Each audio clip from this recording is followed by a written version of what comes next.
বিষয়ক এবং দুর্যোগ ব্যবস্থাপনা ত্রাণ মন্ত্রণালয়ের উপদেষ্টা ফারুকী আজম গতকাল রাজধানীর ওসমানী স্মৃতি মিলনায়তনে ডিসি সম্মেলনের দ্বিতীয় দিনের তৃতীয় অধিবেশন শেষে সাংবাদিকদের উপদেষ্টা এই তথ্য জানান। জেলা প্রশাসকদের সঙ্গে মুক্তিযুদ্ধ বিষয়ক মন্ত্রণালয় এবং দুর্যোগ ব্যবস্থাপনা ত্রাণ মন্ত্রণালয়ের সঙ্গে এই অধিবেশন অনুষ্ঠিত হয়।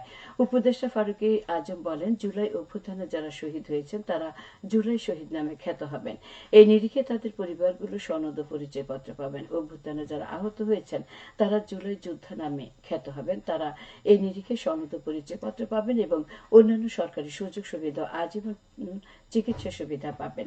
পাশাপাশি তারা ভাতাও পাবেন। আন্দোলনে আহতরা ৩টি ক্যাটাগরিতে সহায়তা পাবেন জানিয়ে উপদেষ্টা বলেন, আহতরা আজীবন চিকিৎসা সুবিধা পাবেন, তারা ভাতাও পাবেন। যারা গুরুতর আহত তারা এককালীন ৫ লাখ টাকা এবং প্রতি মাসে ২০,০০০ টাকা করে ভাতা পাবেন।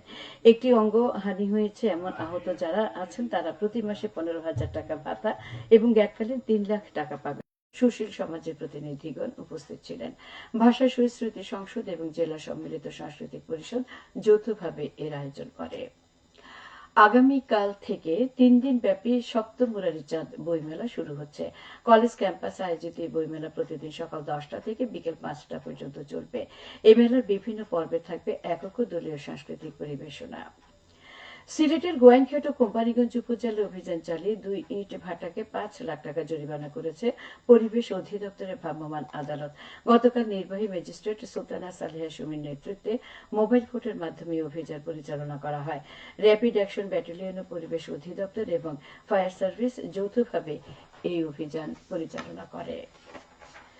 সিলেটের কানাইঘাটে তারুণ্যের আলো লখার গ্রামের উদ্যোগে ফ্রি মেডিকেল ক্যাম্প অনুষ্ঠিত হয়েছে। গতকাল সকাল ৮টা থেকে উপজেলার হযরত আয়েশা সিদ্দিকা রাদিয়াল্লাহু আনহা মাদ্রাসা প্রাঙ্গণে এই ক্যাম্পিং শুরু হয়। স্থানীয় মানুষের স্বাস্থ্য সেবা নিশ্চিত করতে আয়োজিত এই ক্যাম্পে দিনব্যাপী প্রায় ৫০০ উপকার ভোগীকে বিভিন্ন রোগের চিকিৎসা প্রদান করা হয়। ক্যাম্পে উপস্থিত রোগীরা চক্ষু, ডায়াবেটিস, রক্তচাপ, কাশি সহ বিভিন্ন অসুখের চিকিৎসা করেন। ক্যাম্পটি বিকেল ৪টার দিকে শেষ হয়। এবারে শুনুন কৃষি সংবাদ। আধুনিক ও বৈজ্ঞানিক পদ্ধতিতে পোকামুক্ত আম, কাঁঠাল, লিচু, আনারস উৎপাদনের কৌশল বিষয়ে দিনব্যাপী প্রশিক্ষণ অনুষ্ঠিত হয়েছে গতকাল মৌলভীবাজারে। জেলা কৃষি সম্প্রসারণ অধিদপ্তরের কৃষক প্রশিক্ষণ কেন্দ্রে এই প্রশিক্ষণ অনুষ্ঠিত হয়। এতে প্রধান অতিথি ছিলেন জেলা কৃষি সম্প্রসারণ অধিদপ্তর খামারবাড়ির উপপরিচালক শামসুদ্দিন আহমেদ। এ সময় কৃষকদের প্রশিক্ষণ দেওয়া হয়। প্রশিক্ষণে কৃষক কৃষানি উদ্যোক্তা সহ ১৮০ জন ব্যক্তি উপস্থিত ছিলেন। কৃষি সম্প্রসারণ অধিদপ্তর এর আয়োজন করে।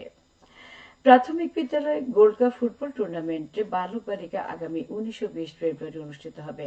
নগরের মাসিমপুর আবুল মাল আব্দুল মুহিত ক্রীড়া কমপ্লেক্সে এই টুর্নামেন্ট অনুষ্ঠিত হবে। এর উদ্বোধন করবেন বিভাগীয় কমিশনার খান মোহাম্মদ রেজাউল নবী।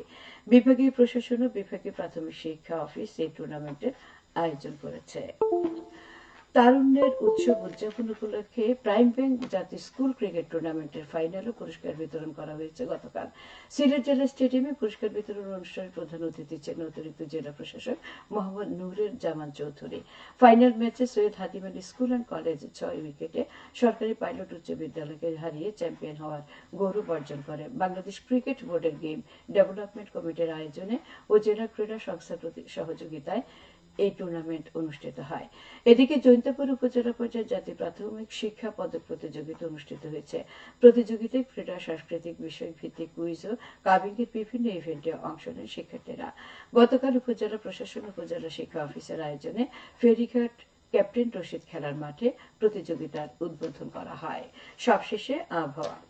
আজ বেলা ১টা পর্যন্ত পূর্বাভাসে বলা হয়েছে সিলেট সহ পার্শ্ববর্তী এলাকার জন্য কোনো সতর্ক বাণী নেই বা কোনো সংকেতও দেখাতে হবে না। আজ সিলেটে সূর্যোদয় হচ্ছে ৬টা ২৫ এবং সূর্য অস্ত যাবে সন্ধ্যে ৫টা ৪৮। সংবাদ শেষ হলো। পরবর্তী স্থানীয় সংবাদ প্রচারিত হবে দুপুর ১টা বেজে ৫ মিনিটে।